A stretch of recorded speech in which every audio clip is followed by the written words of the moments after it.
Faila was a young man, all alone in Kanza village. His parents were no more, so he had to take care of himself. He lived in a small hut, far from the village center, and he was a hunter. But Faila never caught big animals. Every day, he would come home with little bush rats or small grass cutters. The other hunters would laugh at him and say, Faila, when you catch something big, come talk to us. Faila didn't mind. He knew he was trying his best. He would take the small animals to Mama Kudi's shop. There, he would trade them for food to eat.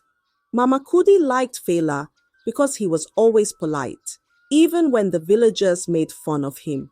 The people in the village didn't like him much because of his clothes and his quiet ways. His friends left him too because they thought he wasn't good enough. They would laugh and say, Faila, you are a loser. Look at your small catch. But Faila stayed kind even when it was hard. He didn't have much, but he always kept his head up, hoping one day things would get better. Even though life was tough, Faila never stopped being a good person. He didn't get angry or shout back at the people who laughed at him. He just did his best, day after day, as he went into the forest, hoping for a big catch that never seemed to come. But deep down, Faila knew he had something more important, his heart. One early morning, Faila was on his way to the forest. The sun was shining and the birds were singing. As he walked, he saw two beautiful sisters, Kiki and Titi. They were standing by the path, laughing and talking. Faila, being the kind man he was, smiled and greeted them. Good morning, sisters.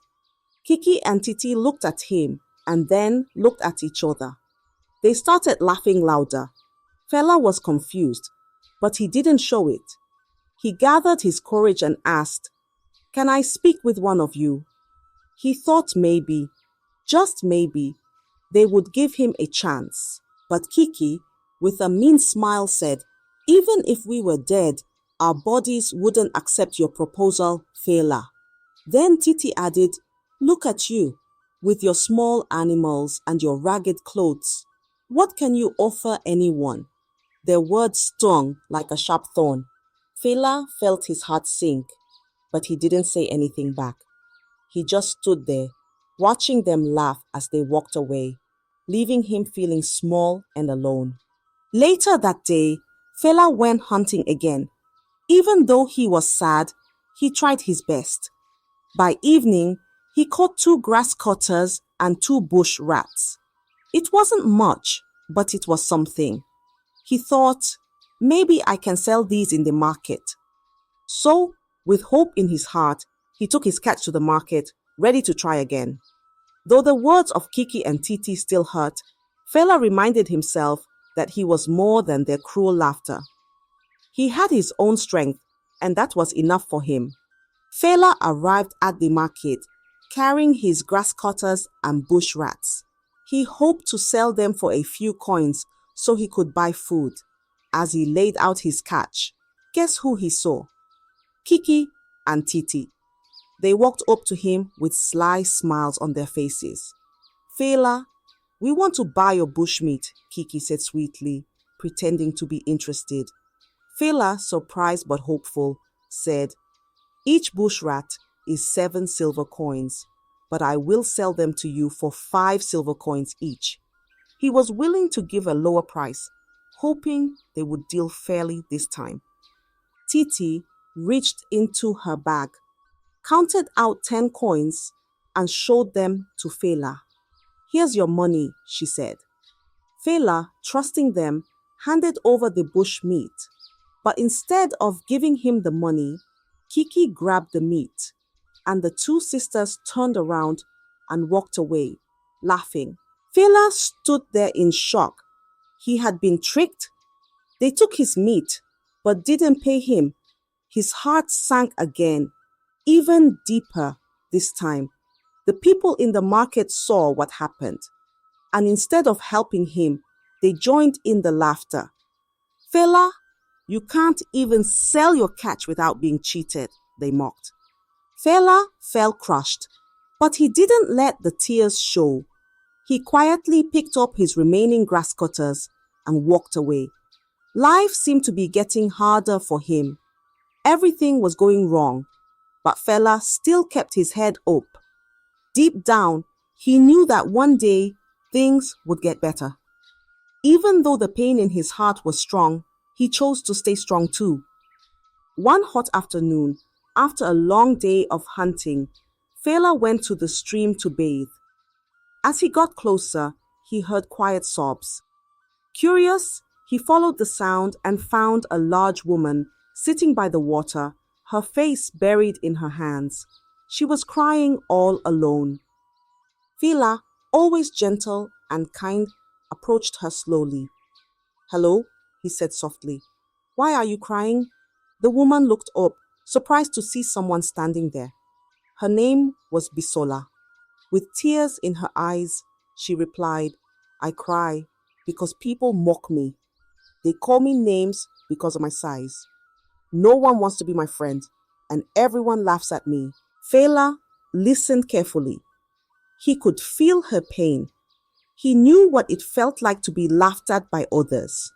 But instead of joining the cruel words, Fela smiled and said, "You are beautiful." Bisola stopped crying for a moment. No one had ever said that to her before. She looked at Fela, unsure if he was telling the truth. But Fela meant every word. "You are beautiful," he repeated. "Don't let anyone make you feel otherwise." Bisola wiped her tears and smiled a little, feeling something she hadn't felt in a long time: hope. Before leaving, Fela looked at her and said, "I will come back to see you at sunset." Bisola was surprised. No one had ever promised to visit her, and she wasn't sure if he really would. But Fela nodded and left, leaving Bisola with a small glimmer of happiness in her heart. For the first time in a long while, someone had seen her, not for her size, but for who she was inside, and that someone was Fela. That night, as the sun began to set and the stars twinkled in the sky, Fela kept his promise. He walked to Bisola's hut, feeling a little nervous, but determined to see her. When he arrived, Bisola was sitting outside, cooking a simple meal. She looked up and was surprised to see him. "You really came," Bisola said softly, almost in disbelief. "Of course," Fela replied with a smile. "I told you I would." They sat together, talking quietly under the stars. Bisola shared her story, how she had moved to Kansa village a year ago, but no one wanted to be her friend because of her size. She spent her days making beautiful crafts, but she had no one to share them with. She told Fela how lonely she felt. Fela listened carefully, nodding as she spoke. "I understand," he said. "The villagers laugh at me too. They think I'm not good enough because I don't catch big animals. But I've learned that what others say doesn't matter. You are special, Bisola." Bisola smiled, feeling something warm in her heart. She had never met someone like Fela before. He didn't judge her, and he didn't laugh at her. Instead, he saw her as a person, not just her size. Before leaving, Fela gave Bisola one of his bush rats. "This is for you," he said. Bisola was touched. It wasn't much, but it meant the world to her. No one had ever given her anything like that before. From that night on, Fela visited Bisola every evening. They would sit and talk for hours, laughing and sharing stories. Slowly, they became closer. Bisola no longer felt alone, and Fela found comfort in her company. Their bond grew stronger with each passing day, and they began to look forward to each evening, knowing they had found something special in each other. As days passed, Fela and Bisola became even closer. They were always seen together. Fela would visit Bisola every evening, sometimes bringing her a small gift. like a bush rat or some fruit. In return, Bisola would bring food to Fela's hut, making sure he always had something to eat. They laughed, shared stories, and found comfort in each other's company. But the villagers noticed. As usual, they couldn't keep quiet. They started to gossip. "Look at them," one woman said. "Two losers together. The poor hunter and the elephant. They belong together." Another man laughed. "Who else would want them?" The whisper spread throughout the village like wildfire. People pointed and giggled whenever they saw Faila and Bisola walking side by side. But Faila didn't care. He had grown used to the cruel words of the villagers. He had something they couldn't take away: his friendship with Bisola. Bisola, on the other hand, was not used to the gossip. It hurt her to hear people mock her even more now. But whenever she was with Fela, the pain seemed to fade. He made her feel valued and cared for. She could see that Fela didn't let the villagers' words bother him. So she tried to be strong, just like him. Together, they found peace in their little world, far away from the cruelty of the villagers. Their bond grew deeper, and even though life wasn't perfect, they were happy. They had each other, and that was enough. One sunny afternoon, Faila and Bisola decided to walk to the market together. They wanted to buy a few things and spend some time outside. As they walked, talking and laughing, they suddenly saw Kiki and Titi coming toward them. The two sisters stopped and stared. Then, with smirks on their faces, they began to insult Bisola. "Look at the elephant and her tiny hunter," Kiki sneered. "Bisola, do you think you can even fit through the market gate?" Titi added, laughing cruelly. Bisola lowered her head, trying to ignore them, but the words cut deep. Fela's heart burned with anger. He clenched his fists, wanting to defend Bisola, but he couldn't. The village forbade men from hitting women, and he knew he had to stay calm. "Leave her alone," Fela shouted, his voice shaking with fury. "She has done nothing to you." But Kiki and Titi just laughed harder. "Oh, look! The little hunter is defending his big elephant," they mocked. Then, without warning, Kiki pushed Bisola hard, and she fell into a nearby bush, scraping her arm. Bisola winced in pain as tears filled her eyes. Fela rushed to her side, helping her up and holding her gently. "You'll pay for this," Fela said through gritted teeth. But the sisters just walked away, satisfied with what they had done. Fela helped Bisola back home, his heart heavy with anger and sadness. Bisola cried softly, not just from the pain in her arm, but from the hurtful words. Fela sat beside her, comforting her the best he could. "They don't know you like I do," he whispered. "You are strong and you are beautiful. Don't let their cruelty break you." Bisola nodded, wiping her tears, but the sting of the insult still lingered. Yet, with Fela by her side, she felt a little stronger. Even in moments like this, their bond held them together, and they found comfort in each other's love. That night, after the trouble with Kiki and Titi, Fela and Bisola sat quietly outside her hut. The moon was high in the sky, casting a soft glow over the village. They didn't speak much, lost in their own thoughts. The pain of the day was still fresh, but the peace of the night gave them a little comfort. After a long silence, Fela turned to Bisola.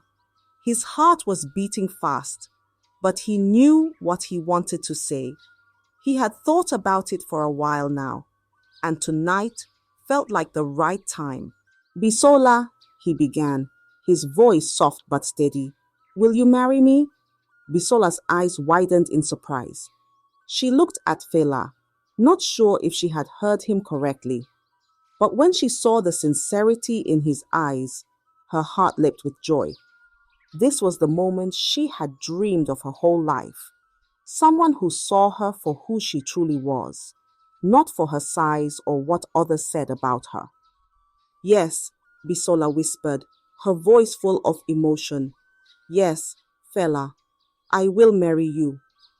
For a moment, they just sat there, smiling at each other, their hearts full.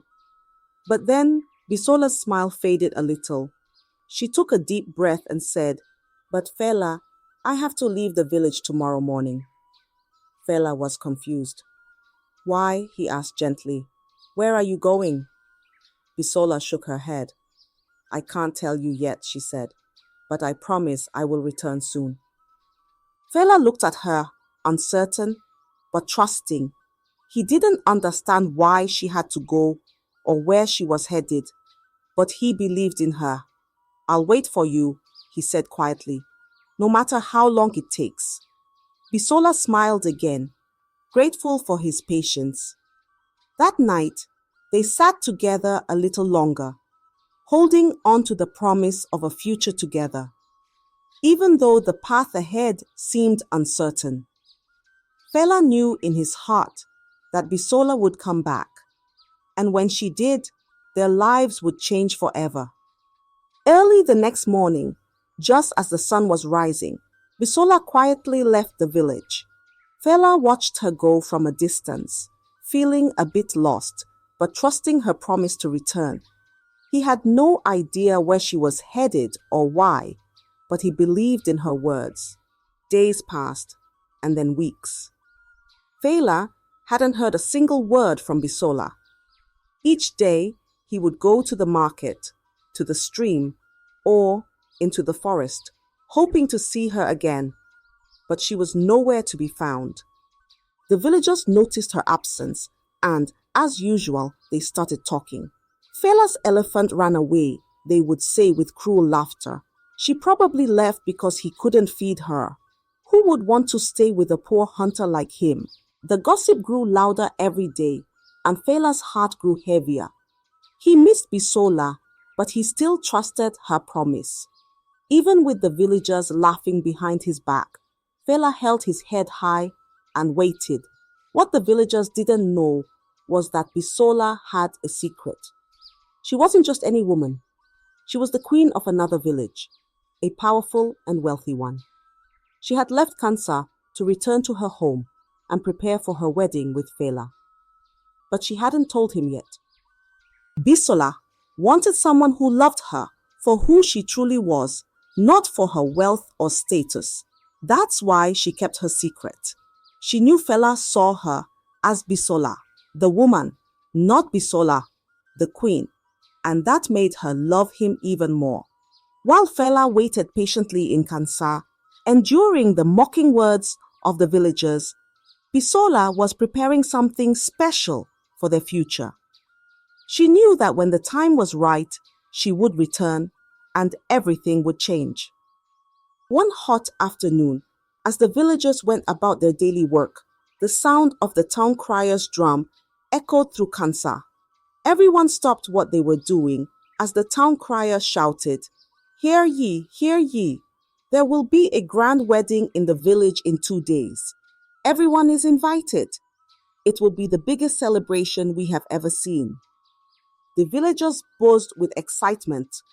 A wedding this grand hadn't happened in years, and everyone wondered who the bride and groom could be. Fela, however, paid little attention. He figured it was just another big event for some important family. He had his own worries, still thinking about Bisola and wondering when she would return. The day passed, and as usual, Fela prepared his hunting gear to head into the forest. He had no plans to attend the wedding. After all, it had nothing to do with him. But then, just as he was about to leave, there was a knock on his door. He opened it to find one of the king's messengers standing there, holding a finely decorated envelope. The messenger handed it to Faila and said, "You are invited to the wedding as an honored guest." Faila was stunned. Why would he, a poor hunter, be invited as a special guest to such a grand event? He looked at the invitation, confused, but the messenger only smiled and walked away without explaining anything. Still puzzled, Fela decided he would go to the wedding after all.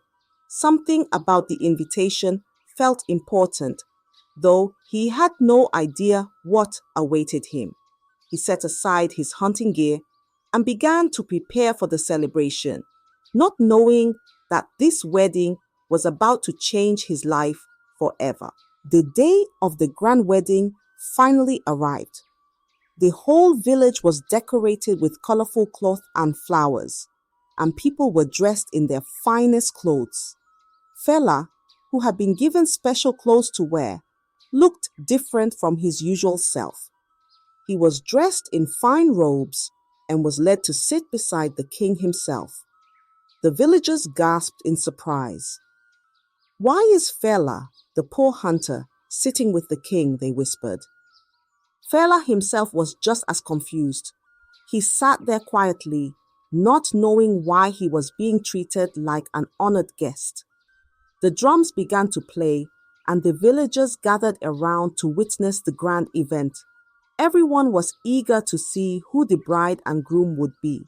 Finally, the moment came. The music grew louder, and the bride stepped forward, her face covered with a beautiful veil. The crowd held their breath as she slowly walked toward the king. Then, with a graceful movement, she lifted the veil. It was Bisola. The crowd gasped, their jaws dropping in shock. "Bisola?" they whispered, unable to believe their eyes. But this wasn't the Bisola they knew. She was dressed in the finest clothes, wearing a crown on her head. Bisola was no ordinary woman. She was the queen of a wealthy village. Fela stared at her in disbelief. His heart raced as he realized what was happening. Bisola had planned this all along. She had left the village not just to return home, but to prepare for their wedding. She had chosen him, the poor hunter, to be her husband, and now she was revealing her true self to him and the entire village. The villagers, who once mocked Fela and Bisola, now felt ashamed. They had laughed at him for being with Bisola, called her names, and treated them both with disrespect. But now, they wished they could take back their cruel words. Bisola was a queen, and Fela was no longer the poor hunter they had once looked down on. As Bisola walked toward Fela, their eyes met, and she smiled. Fela's heart swelled with pride and love. He realized that this was the moment he had been waiting for all along. The woman he had stood by, the one the villagers mocked, was now his queen. The village would never look at him the same way again. After the wedding, Bisola, now the queen, stood before the villagers and spoke. "You have a great king," she said, "but many of you are not kind. You mock those who seem different or poor. It's time to change. Treat everyone with respect, no matter their size or status." The villagers hung their heads in shame, especially Kiki and Titi, who had been cruel to Bisola. As punishment, they were made servants to the newlywed couple. From that day on, the village learned an important lesson about kindness and respect. Fela and Bisola lived happily ever after, ruling the village with love and fairness. The people, once filled with gossip and judgment, learned to be kinder and more compassionate under their new rulers. The moral of the story is that mocking and judging others based on appearance or status can lead to shame and regret. The villagers, especially Kiki and Titi, ridiculed Fela for being poor and Bisola for her size, thinking they were better. But in the end, it was Fela and Bisola who rose above them, showing that kindness, respect, and inner strength are more important than wealth or appearance. The villagers learned that true value lies in how we treat others, not in outward looks or material success. I hope you enjoyed the story. If so, Please like the video, comment what you learned from the tale, and don't forget to subscribe to the channel for more enchanting tales just like this one. Thank you.